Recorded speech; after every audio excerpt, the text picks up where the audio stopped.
el que se pudiera negociar y establecer con Telmex cuáles serían las condiciones para que entraran a competir activamente con las empresas cableras, que todos sabemos que las empresas cableras tienen su pequeño monopolio regional, para decirlo inclusive con mayor precisión.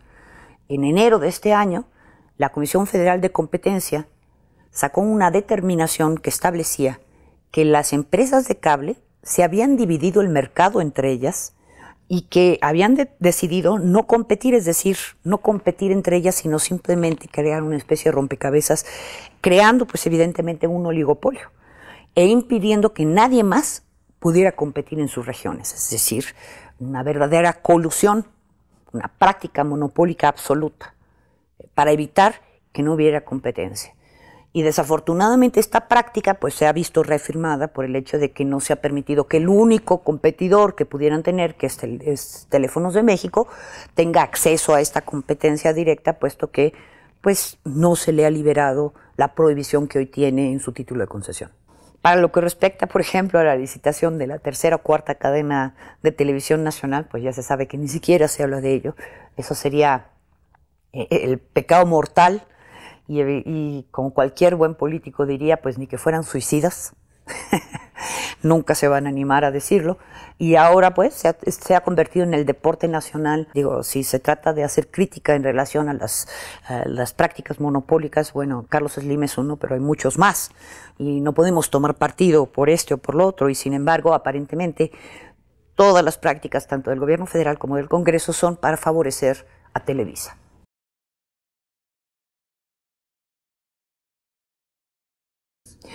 Porque hubo diferencias irreconciliables con el entonces secretario de Comunicaciones y Transportes, que desde mi opinión, pues estaba saboteando los intentos que se estaban tratando de hacer por cumplir con este plan de trabajo. De hecho, hubo enfrentamientos serios con el secretario, y también el hecho de que, bueno, pues en todo este contexto de conflicto con el secretario creó una red de intrigas que hizo que el presidente Calderón, desde mi visión, perdiera la confianza que podía haber tenido en mí y en el plan de acción que yo estaba llevando a cabo, y por lo tanto, cuando yo percibí que el presidente Calderón ya desconfiaba de los motivos ulteriores de este plan de trabajo, pues que no hacía ningún sentido continuar en la subsecretaría, puesto que pues lo único que yo sería es un obstáculo en lugar de ser precisamente, la persona que estuviera empujando y haciendo que detonara precisamente el crecimiento que se estaba esperando. Y es por ello que presenté mi renuncia. Por poner un ejemplo, en el caso de la subasta de la licitación de espectro radioeléctrico, tanto la COFETEL como la Comisión Federal de Competencia y la Secretaría de Comunicaciones y Transportes por primera vez actuamos en conjunto para poder diseñar las bases, e inclusive sostuvimos reuniones con ministros de la Suprema Corte de Justicia para solicitarles que se crearan tribunales especiales que pudieran analizar los casos en forma expedita a fin de que no fueran a entorpecer estas licitaciones. De hecho, todo iba muy avanzado hasta que el secretario de Comunicaciones y Transportes decidió que no estábamos listos, y por cierto dijo que la que había dicho que no estábamos listos era yo, siendo que yo era la que la estaba impulsando, y por esta razón, por ejemplo, las licitaciones no se llevaron a cabo. De alguna manera le hizo creer al presidente que yo estaba siendo demasiado benevolente con Teléfonos de México, y que por tanto eso significaba que yo estaba más bien a favor de Teléfonos de México,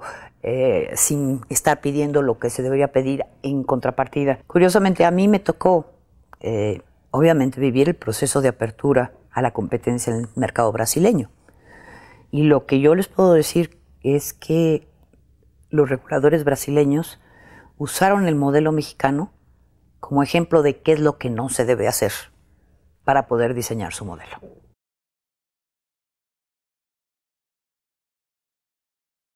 Yo creo que cualquier persona que esté en una situación como la mía, en donde se está siendo objeto de una persecución, una vendetta política, y se está utilizando las herramientas del Estado, debe sentir temor. Eso es lógico. Yo creo que sería esquizofrénico no hacerlo. Yo creo que una persona valiente no es una persona que no tiene miedo, sino es una persona que tiene miedo y que los enfrenta. Yo tomé una decisión. Yo tomé la decisión de enfrentar el Estado, hablar con la verdad, y eso pues evidentemente trae consecuencias que he estado dispuesto, que he estado asumiendo y creo que seguiré asumiendo, en el entendido de que el poder hablar con transparencia me permite por lo menos el que la sociedad en general vaya verificando que la evolución de este caso no sea una mera vendetta política y que me apaguen simplemente, o que desaparezca, o que me manden al reclusorio sin que nada pase. Si ante la acusación de la Secretaría de Comunicaciones y Transportes, que la Secretaría hizo a mediados de febrero del año pasado, de que yo era la que había grabado y difundido las grabaciones de las conversaciones del secretario Telles, yo me hubiera quedado callada, pues evidentemente estaría pagando mis culpas en el reclusorio, y calladita me veo más bonita, porque al final de cuentas esa ha sido la práctica del sistema. Pero yo la verdad es que siento que México merece la verdad, México merece que las personas sepan y se defiendan, ¿no? Y el foco de ella ha sido si se grabaron, si no se grabaron, quién las divulgó, y si las se divulgaron, si yo soy,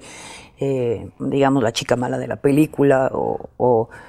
en lugar de efectivamente enfocarse a cuál es el trasfondo y qué hay en esas grabaciones, qué es lo que se estaba diciendo, que al final de cuentas fue lo que traté de yo alertar al presidente, ¿no? El contenido,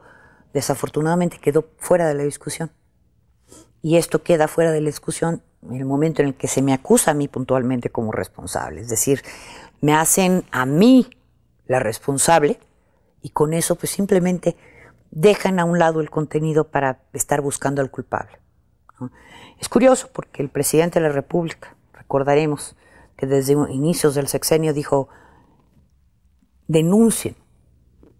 las prácticas corruptas, denuncien los abusos. Y un buen ejemplo de qué le pasa a los que denuncian esto, pues es mi caso, en donde, porque pensé que era mi obligación hacer del conocimiento del presidente lo que estaba sucediendo, efectivamente estoy siendo castigada. La verdad es que como presuntos responsables hay muchos sospechosos, ¿no? Por ejemplo, las grabaciones estuvieron en poder de Héctor Osuna, el presidente de la COFETEL, pero también estuvieron en poder del secretario de Gobernación, Fernando Gómez Montt, quien a su vez se las dio a su gente, inclusive al director jurídico del CISEN, para que investigara si es que eran legales o no eran legales esas grabaciones. ¿Por qué, si todas estas personas, además de yo, tuvieron estas grabaciones en las manos, nada más se me culpa a mí? O sea,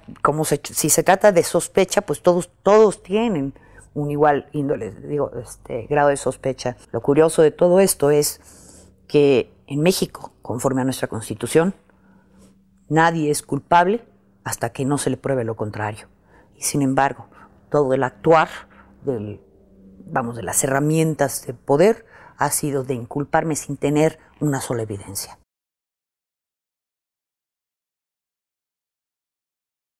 Sí, tengo un auto de formal prisión. Es un delito que no es grave, que es el de divulgación de las grabaciones, y por tanto estoy bajo fianza. No me queda la menor duda de que hay justicia en México y que por tanto voy a salir absuelta, y que voy a tratar de hacer público todo el proceso, porque de esa manera garantizo que efectivamente la justicia no se vea amedrentada, no se sienta afectada, no se vea, o sienta por lo menos que al estar con los medios atrás tiene la posibilidad de tomar una buena decisión, la decisión correcta, sin que tenga que ser extorsionado, presionada por alguna presión interna política que pudiera haber.